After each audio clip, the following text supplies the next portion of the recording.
Ukrainian President Volodymyr Zelensky is in the United States. He's there to negotiate terms to finally end the war with Russia. He's meeting the mediator of the peace talks, President Trump. But as in all negotiations, there's going to have to be some give and take. What can Ukraine really hope to hold on to? What will it have to sacrifice, or for the sake of peace? And what happens if Russia rejects Ukraine's offer? Here's a report.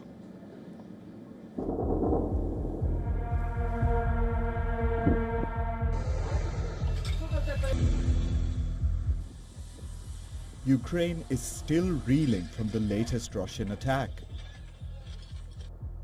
Kyiv says that Moscow launched 500 drones and 40 missiles, including the Kinzhal, during its latest barrage. And the target was the Ukrainian capital itself. About 1 million households in Kyiv were left without power. Almost 40% of the residential buildings in Ukraine's capital don't have heating. So it's no wonder that Ukrainians don't have much hope.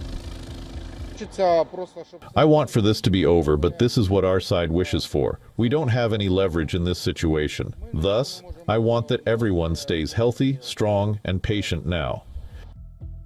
Here is the situation on the ground as of December 27th. Large swathes of Ukrainian territory are under Russian control. Moscow's forces have been making slow but steady gains, especially over the last few weeks. And they claim to have seized 2 more towns on Saturday itself.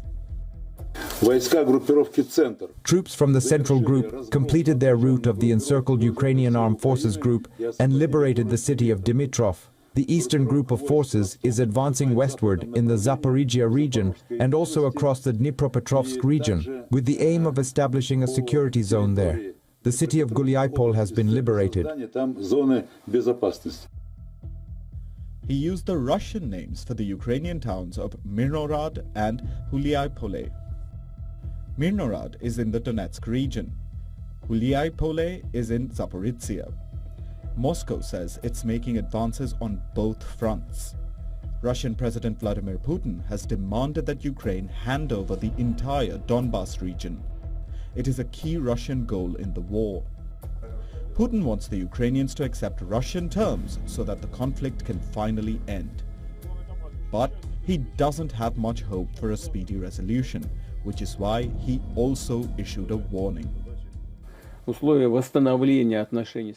we see that unfortunately, the ringleaders of the Kyiv regime are in no hurry today to solve this conflict peacefully. If the authorities in Kyiv do not want to solve the issue in a peaceful way, we will reach all of the goals set in the course of the special military operation by military means. It is amid this backdrop that Ukrainian President Volodymyr Zelensky has gone to negotiate with his American counterpart, Donald Trump. He has already floated a number of measures, such as demilitarized zones in contested areas. But he has not agreed to surrender territory yet. The question is, will Putin or Trump accept that? Bureau Report, WION. World is One.